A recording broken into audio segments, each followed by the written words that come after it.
Hola, bienvenue dans cette nouvelle capsule vidéo que j'ai faite spécialement pour vous à partir de cette carte mentale créée pour vous également sur le verbe soler. Donc soler, c'est un verbe qui veut dire en français avoir l'habitude de. Donc c'est un petit verbe pour une grande expression française. Comme je viens de vous le dire, c'est un verbe et quand il est conjugué dans une phrase, il est suivi d'un autre verbe à l'infinitif. Sa terminaison toujours à l'infinitif, c'est un verbe en ER, terminaison que vous connaissez déjà. Bien, sa grande particularité, c'est qu'il diphtongue. La diphtongue, qu'est-ce que c'est? La diphtongue, c'est une modification orthographique du radical à certaines personnes de la conjugaison.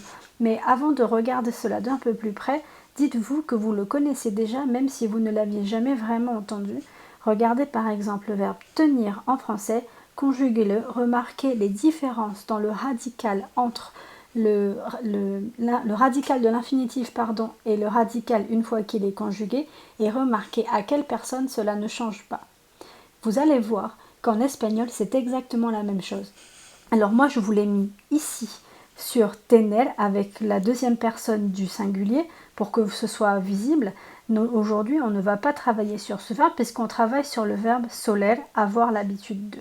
Donc regardons bien la modification orthographique. Les verbes qui diphtonguent dont le radical possède la lettre O se transforment en UE. Pour ceux qui possèdent la lettre E, ils se transformeront en IE.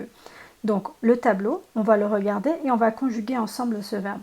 Suelo, sueles, suele, solemos, soleis, suelen. Que se passe-t-il à nous et à vous? Donc aux premières et deuxième personnes du pluriel, c'est le radical de l'infinitif, c'est exactement le même. On repère le O ici et on repère le O sur ces deux personnes-là. Eh bien, on remarque que la modification orthographique, donc la diphtongue, ne s'est pas faite à nous et à vous. Est-ce que vous avez remarqué?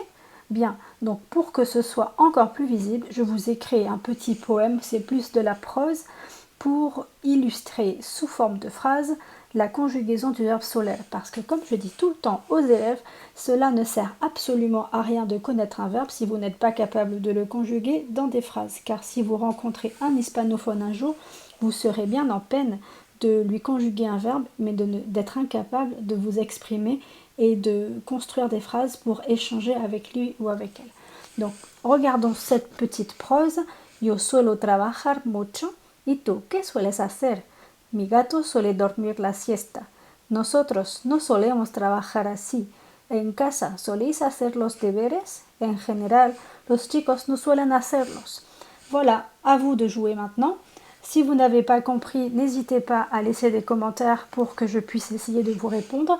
Je vous dis hasta luego chicos y ánimo para trabajar.